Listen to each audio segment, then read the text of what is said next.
Tidak nyono seperti hamba Allah, hamba Muhammad yang tua. Boleh tahu? Yang kata tujuh tengah bawah hati, nyawang tubuh. Lahir nanti tengah bawah hati. Tapi keimanannya, nyok betul-betul iman.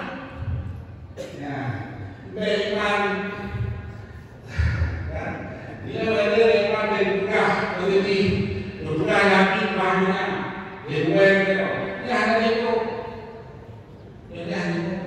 Imani ainul yakin, ainul yakin, hakul yakin, bukan yakin.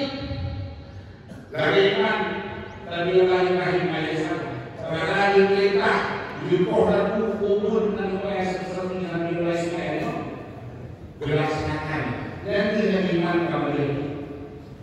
Jika begitu harus sehat agama Muhammad tinggal tahu obaya itu. Jadinya jadi beriman kepada yakin kami kaitan dalam. Kemudian ikatkan dengan hadisnya karena hadis ada ayat yang firman perintah wahyu dalam Islam secara kafah, secara sempurna, secara lengkap. Dan hukum hadis lengkap dibaca. Syariat lengkap syariat. Dalam yang perhatikan dalam syariat tapi dalamnya harus ini. Itulah nanti kita tunggu ini. Yang hanya ada kalau tahu anak-anak berat, manduah berat. Jadi kan syariatnya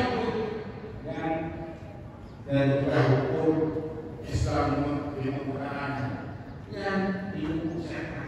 Kemudian menyelesaikan kepada amalan-amalan. Kemudian amalan amalan batin, amalan mereka.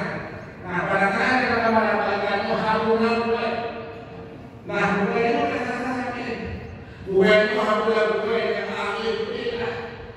Gue yang aku bahwa baru dipakai bahwa Rasulullah itu ada bahwa Rasulullah itu macam mana?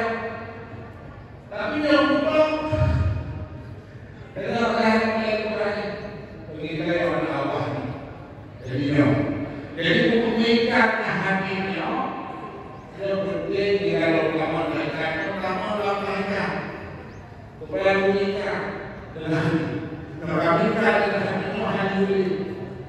Kemudian yang disampaikan dalam ini bahwa dengan orang ulama anak Nabi mereka jadi karena malam mereka Habib Syekh ini hanya di mereka yang kerja undangannya mereka kalau kita menggunakannya mudah dimulai ditambah hati bahwa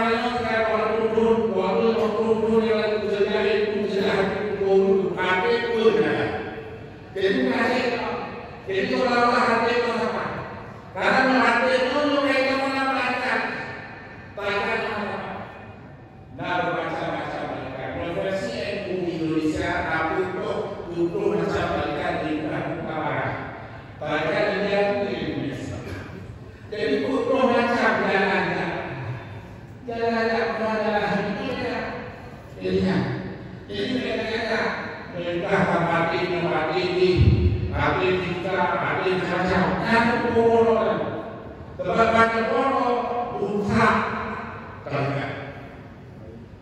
Dan mereka itu, dalamnya, dalam mereka hadisnya ngasih berbaru mereka.